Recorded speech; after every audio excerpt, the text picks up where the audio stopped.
सावित्रीबाई फुले अमर रहे,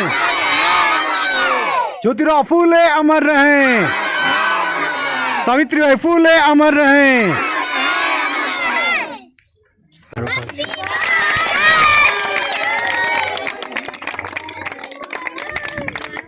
अच्छे से काटो।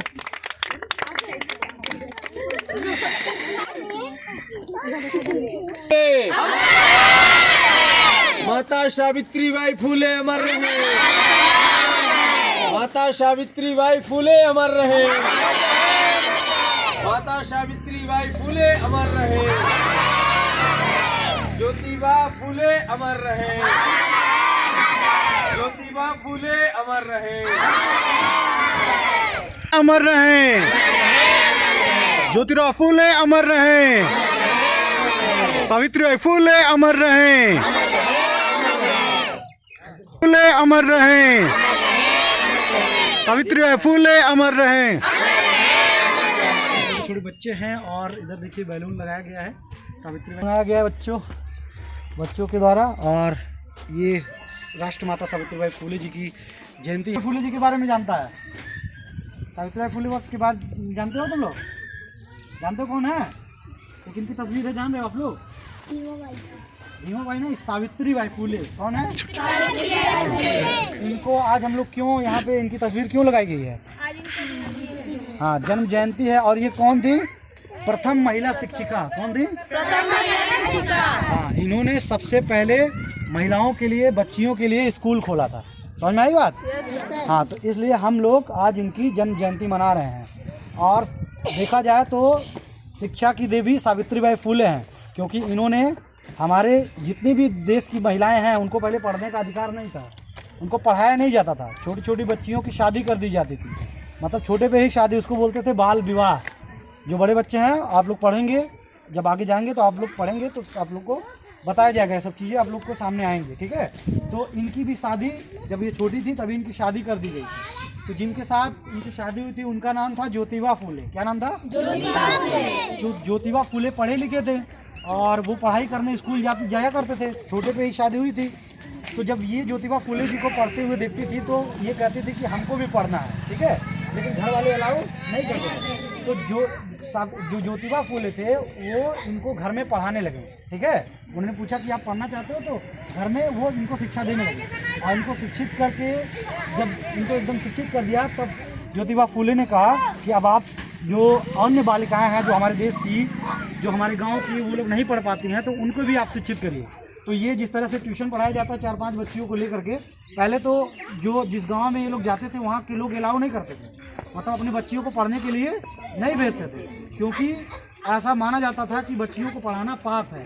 जो धर्म ग्रंथ मनुस्मृति वगैरह थी उसमें लिखा है कि बच्चियों को पढ़ाया नहीं जाना चाहिए, पाप है। तो लेकिन ये लोग किसी भी तरीके से कन्विंस करके बच्चियों को जुटाते थे और पढ़ाते थे, पढ़ाते। और जब ये पढ़ाने जाते थे तो ऐसा कहानी बताया जाता है कि जो अन्य लोग थे वो इनके ऊपर गोबर फेंका करते थे। क्या करते थे? गोबर और कूड़ा कचरा फेंक देते थे ताकि ये पढ़ाने न जा पाए। पढ़ाएंगी तो महिलाएं शिक्षित हो जाएंगी, अपने अधिकार की बात करेंगी, ठीक है।